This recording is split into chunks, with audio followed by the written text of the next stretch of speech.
Shri Ashok Kumar ji Kothari.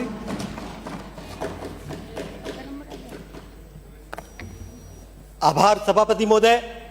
Budget मांग संख्या 52 और 53 ग्रामीण विकास और पंचायती राज पर समय प्रदान करने हेतु सभापति महोदय, हमारा राजस्थान तब प्रगतिशील होगा जब हमारे राजस्थान के किसान समृद्ध व प्रगतिशील होंगे। किसानों को प्रगतिशील व समृद्ध बनाने में चारागाह भूमि का बहुत बड़ा हाथ है। राजस्थान के पंचायती राज विभाग का कार्य चारागाह भूमि को संरक्षित रखने, उसके विकास के लिए समितियां बनाने, अवैध कब्जा हटाने, ग्राम और जिला स्तर पर निगरानी करने और चारागाह भूमि के सही उपयोग को सुनिश्चित करने का है।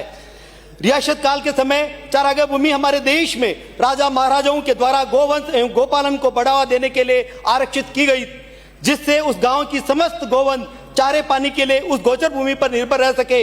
आज उन्हीं चारागाह भूमि पर अतिक्रमण हो रहा है तथा अंग्रेजी बम्बूल व जरमरी जैसे जहरीली पौधे के कारण गौ माता रोड पर दर दर की ठोकरें खा रही है।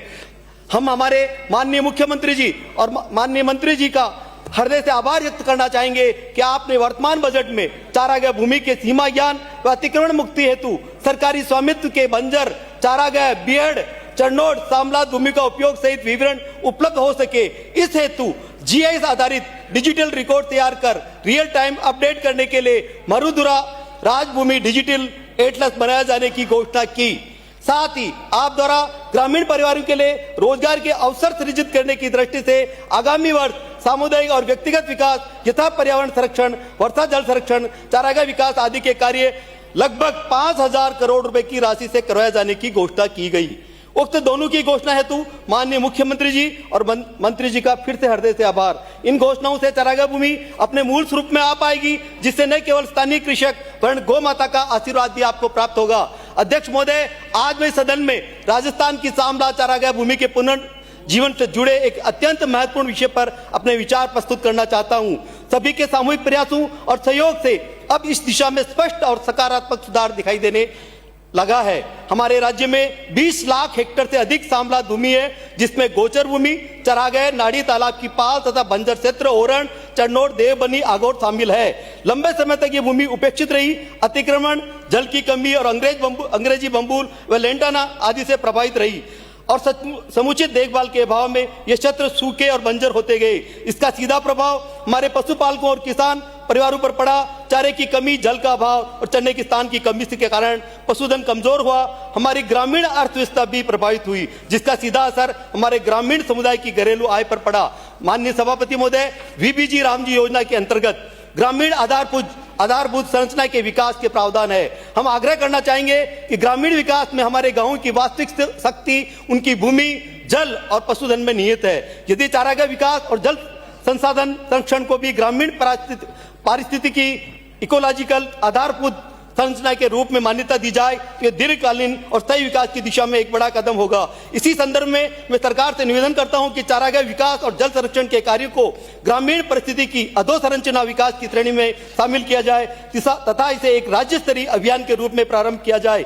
सभापति महोदय, हम आपके माध्यम से सरकार को निवेदन करना चाहेंगे कि राजस्थान में दीनदयाल चारागाह विकास योजना की घोषणा की जाए। इस योजना का उद्देश्य होगा गोचर और सामलात भूमि का संरक्षण एवं विकास, देशी घास और चारा प्रजातियों का संवर्धन, नाड़ियों, तालाबों, बावड़ी और जोड़ों का संरक्षण, वर्षा जल संचयन और भूजल पुनर्भरण, ग्रामीण समुदाय की सक्रिय भागीदारी।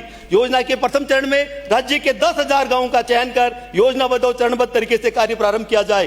प्रत्येक चयनित गांव में चारागाह विकास, बीज रोपण, जल संरक्षण संरचनाओं का निर्माण और सीमा ज्ञान अभियान को समन्वित रूप से लागू किया जाए।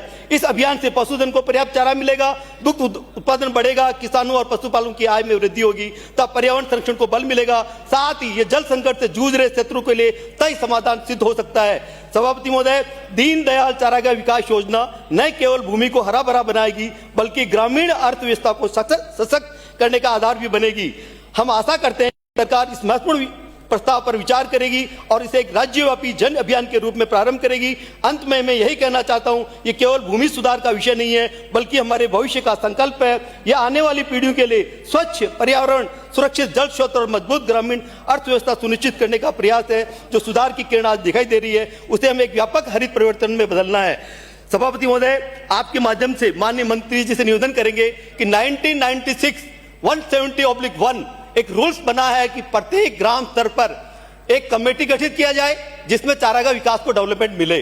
उसके बाद 2015 में त्रिस्तरीय कमेटी का गठन करने के लिए भी, जिसमें जिला कलेक्टर, सीओ और बीडीओ रहेंगे, पर इन दोनों में अभी तक इतना काम नहीं हो पाया। अगर ये कमेटियां गठित हो जाए तो हमारा चारागाह भी सुरक्षित होता है, साथ ही गौ माता को भी एक संरक्षण मिलेगा। आधा मिनट और लेंगे सर।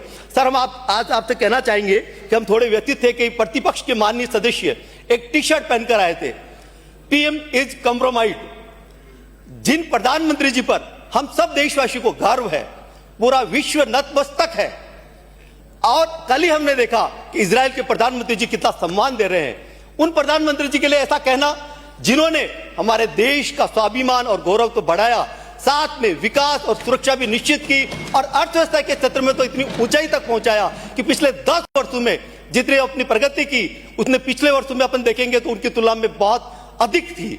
उसके बावजूद भी वो कहते हैं कंप्रोमाइज। हमारे प्रधानमंत्री जी तो सीए है, न तो कभी वो झुकना जानते हैं, न वो कभी गलत झुकाते किसी को। उन प्रधानमंत्री जी पर तो गर्व होना चाहिए। धन्यवाद समय प्रदान करने हेतु।